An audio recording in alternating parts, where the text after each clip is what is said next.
knitting a hat for my husband. I knit him a new hat every year. He usually likes his hats in just wool. He's kind of a wool snob, which is great. But this year he wants an orange hat for hunting. And so I am kind of gonna make like a basic vanilla orange hat. I put a little of the brown in it because I'm gonna be using that later for the pattern. This is a free pattern and it's not exactly child friendly, but there's some deer, so I had some quality time together. I think it's supposed to be reindeer, but I'm going to not put the antlers on here. That way it looks like a doe and a buck.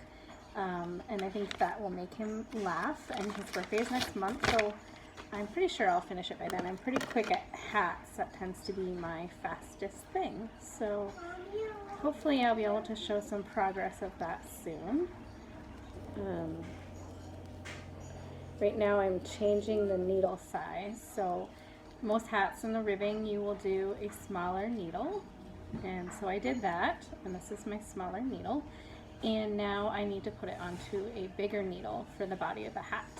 And the reason they do that, or at least the reason I think they do that, is to make it so that the ribbing, because the ribbing will stretch, so I knit it that way. But if you make it in a smaller needle, it makes it snugger, so it's really going to hang on to their head. And my husband has a huge head and stretches his hats out, so I start by knitting way more stitches than the hat. Pattern suggests, which I'm not using one today. So a lot of hats will ask you to do like 84 stitches for a large head. I do 108.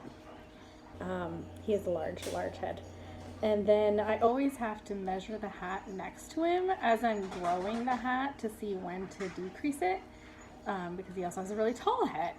So he's just very unique. And that's one of the things you learn when you're knitting for people, kind of how to adjust the pattern. Like I've never knit a pattern exactly the way that it says. I always kind of adjust it to who I'm knitting it for. For example, I finished a pair of socks yesterday, and I have really small but chunky feet, so and I like shorty socks. So when I knit my socks for me, it tends to look like a slipper, or like that it's too small, but they fit perfectly. I've finally found the magic for me. If I knit by my shoe size, I tend to get a sock that stretches as I wear it and it gets way too big.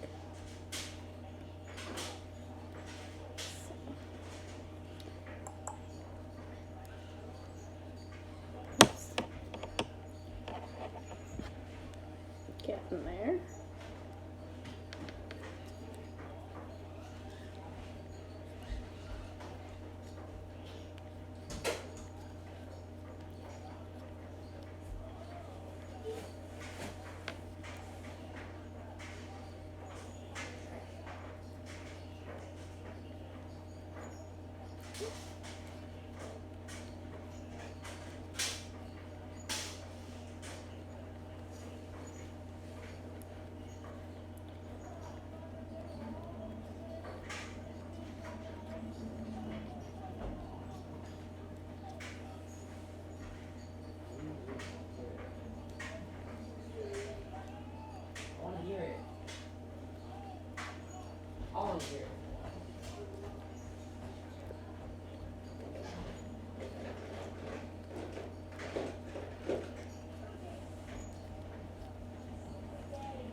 Okay, so old needle is now off. I'm now on the bigger size needles. And this set is a little too big, but usually what you can do is you can just pinch and pull out some extra. Get your needles ready like this. And then when you get a little bit closer, you can adjust that. So I'm now ready to start working on the body of the hat and getting those happy deer going soon. Thank you for watching.